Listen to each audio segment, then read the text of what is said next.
Hey everybody, welcome to my channel. I am the voice of reason where you think it, I speak it. Today is going to be a review for the movie on Netflix called Fall from Grace. I think that's what it's called. So the movie takes place with an older white woman on top of a roof of a big house, and the police are trying to like talk her off the ledge. And give me a second. And the police are trying to talk her off the ledge because she wants to kill herself. So we don't know why.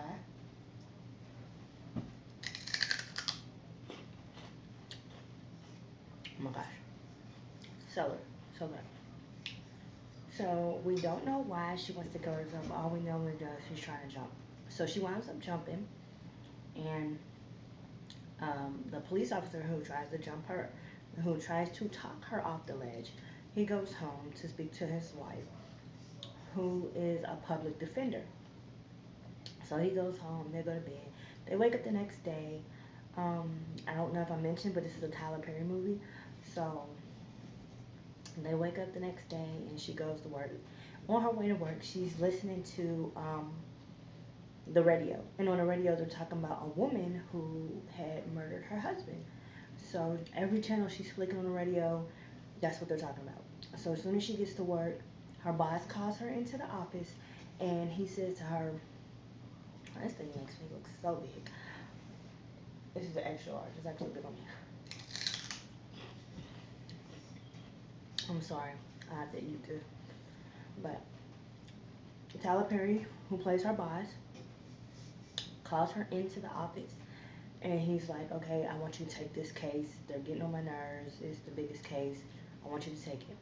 Now, the main character, I cannot remember her name, but she played in Six Tuplets. And I really don't like that movie. And I really don't like her as an actress. But, okay. So she goes back to her desk, and everybody's like, "Oh my gosh, do you know how many people wanted that case? How did you get it?" Because she's known to just settle. So like, plea out. She's known to plea out. Like she just whatever the other people want to do, she take it. She don't try to research the case. She don't care if you're innocent or if you're guilty. She just pleads out. So that's what Tyler Perry wanted her to do, just to plea out the case. So it continues. She goes and she meets the lady. It's an older lady, and um, she's like, okay, well, what do you want to do? So the older lady said, I pleaded guilty. I want to move me to a prison closer to my son so he can come and visit me. And she was like, okay. She's like, but I can get you 15 years with a possibility of parole. And she said, no, I don't want any of that. Just make sure that the jail is closer to my house. I mean, closer to my son. So she said, okay. So she went back and she talked to the prosecutors, I think. That's what they are. Yeah, I think they're the prosecutors. I don't really know the difference. So she goes back and she talks to the prosecutors, and they're like, oh no, we're not trying to do 15 years life. We want her to go down for murder. We want her to do life. And with no possibility of parole. There's like we were thinking of the death sentence. So background on the older lady, she's a grandma. She goes to church. She bakes cookies. She's like a really good woman. Her husband wound up divorcing her and marrying his secretary after he cheated on her, and she bought her own house and all this good stuff. Oh my God, it's so bad. So okay. So she wound up buying her house, and she refurbished it and stuff like that. So debt free. She's been debt free for a long time. So that's the background on the lady, on the older lady. So she winds up asking her. She winds up trying to dig more into the case. So she calls the old lady's best friend. I can't think of the old lady's name. I know her name is Sarah. Her name is Sarah. So she calls Felicia Rashad. It's her best friend. So she calls her and she's like, public defender, I cannot remember her name, I apologize. The public defender calls her and she's like, hey, I'm your friend Sarah's lawyer. I was just wondering, um, can you give me any information on her? She's like, oh yeah, just come to my house tomorrow, blah, blah, blah. So she goes to her house and she talks to her and she tells her the story on how, they were talking and she was like, girl, you need to get on out there and meet somebody. So she hooks her up with this photographer. Now the photographer is this young guy, and she wound up talking to the young guy, and as she's talking to him, she she's enjoying the painting, what she's enjoying the pictures that surrounded her, and she's talking to this young guy about the photographer, and come to find out it's him. He's the photographer, and so over the course of some months, they wound up falling in love with each other, and he proposes to her. And when he proposes to her, um, they're all happy in love. He's taking pictures of her. He's so he's taking pictures of her and all this other stuff. He's treating her real good, and it's something that she's really been missing. So over the course of their marriage, she's on the phone with her best friend, which is who plays Felicia Rashad. Love her as an actress. She is talking on the phone with her, and she's like telling her all about, how he was on the phone the night before, and she don't know with who, and she don't know what they were speaking about, but basically she's feeling uncomfortable. So Felicia Rashad's like, girl, maybe it's nothing, da da da. So as she's on the phone with Felicia Rashad, there's people walking past and they're staring at her. So basically what happens is her boss calls her in the office and he says that, your pen, your name, your computer address, everything is linked to this missing money, which the missing money is, I